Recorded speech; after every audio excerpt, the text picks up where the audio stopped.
Hey guys, welcome back to the plugins. நம்ம இன்றைக்கி பார்க்க போகிற வீடியோவில் பார்த்தீங்கன்னா ஓட்டர் ஐடி, அதாவது அந்த எபிக் வந்து எப்படி டவுன்லோட் பண்ணணும் அப்படிங்கிறத பார்க்க போகிறோம். இது வந்து நம்மளோட ஓட்டர் ஐடி மாதிரி இருக்காது, ஜஸ்ட் ஒரு ஃபார்ம் மாதிரி தான் இருக்கும். தென் அந்த ஓட்டர் ஸ்லிப்புன்னு கூட சொல்லலாம், அந்த மாதிரி தான் உங்களுக்கு இது வியூ ஆகும். அதை எப்படி டவுன்லோட் பண்ணணும் அப்படிங்கிற வீடியோவில் பார்ப்போம்.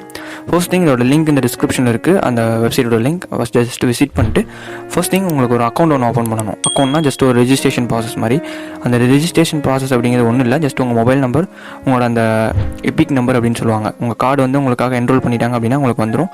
அதுக்கப்புறம் உங்களோட ஜிமெயில் ஐடி, அப்புறம் வந்துட்டு அந்த பாஸ்வேர்ட்ஸ் அவங்க சொல்கிற டெர்ம்ஸ் அண்ட் கண்டிஷனுக்கு ஏற்ற மாதிரி நீங்கள் க்ரியேட் பண்ணிக்கணும்.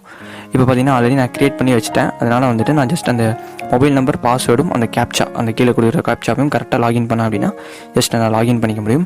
தென் ஆல்ரெடி லாகின் பண்ணி வச்சுட்டேன். ஜஸ்ட் லாகின் பண்ணவொன்னே உங்களுக்கு இப்படி தான் இருக்கும் இன்டர்ஃபேஸ். அதில் பார்த்தீங்கன்னா டவுன்லோட் எபிக் டவுன்லோட் அப்படிங்கிற ஆப்ஷன் இருக்கும். அதை நீங்கள் டவுன்லோட் பண்ணணும் அப்படின்னா ஜஸ்ட் அதை கிளிக் பண்ணுங்கள். இன்னொரு விஷயம், இந்த டவுன்லோட் பண்ணுறதுக்கு வந்துட்டு நவம்பர் 2020 அப்புறம் கொடுத்தவங்களால மட்டும்தான் டவுன்லோட் பண்ண முடியும்.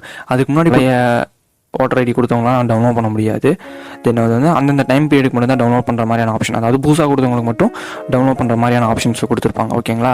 இப்போதைக்கு வந்துட்டு தென் நம்மளால் டவுன்லோட் பண்ண முடியாது, பழைய ஆட்கள்னால டவுன்லோட் பண்ண முடியாது. இப்போ ஸ்டேட்டஸை பார்க்கணுன்னா கூட வந்து ஆன்லைன் அந்த அப்ளிகேஷனோட ஸ்டேட்டஸ் வந்து கீழே பார்த்துக்க முடியும். அது ஒரு கீழே ஒரு இன்னொரு ஃபார்ம் இருக்கும், அதில் உங்களோட ரெஃபர் நம்பர் இருக்கும். அந்த ரெஃபர் நம்பர் டைப் பண்ணிங்க அப்படின்னா உங்களால் பார்த்துக்க முடியும்.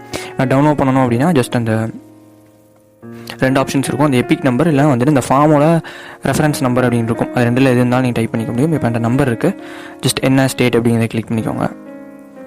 ஜஸ்ட் சர்ச் அப்படின்னு கொடுத்தீங்க அப்படின்னா என்ன காட்டுது அப்படின்னு பார்ப்போம். ஓகே, அதை நான் வந்துட்டு இதுக்கு இந்த நம்பர் வந்துட்டு ஆல்ரெடி நாங்கள் எப்போயோ ரெஜிஸ்டர் பண்ணது, கிட்டத்தட்ட 2-3 வருஷம் ஆச்சு. அதனால தான் வந்துட்டு எரர் காட்டுது. நவம்பர் 2020 அப்புறம் வந்து நீங்கள் ரெஜிஸ்டர் பண்ணியிருந்தீங்க, புதுசாக அப்ளை பண்ணியிருந்தீங்க அப்படின்னா உங்களால் அதை யூஸ் பண்ணி டவுன்லோட் பண்ணிக்க முடியும். அதாவது பழைய ஆட்களுக்குலாம் அதை பண்ண முடியாது. நம்ம போய் டேரெக்டாக அந்த சேவை மையத்தில் கொடுத்து ஒரு கார்டு மாதிரி நம்ம வாங்கணும்.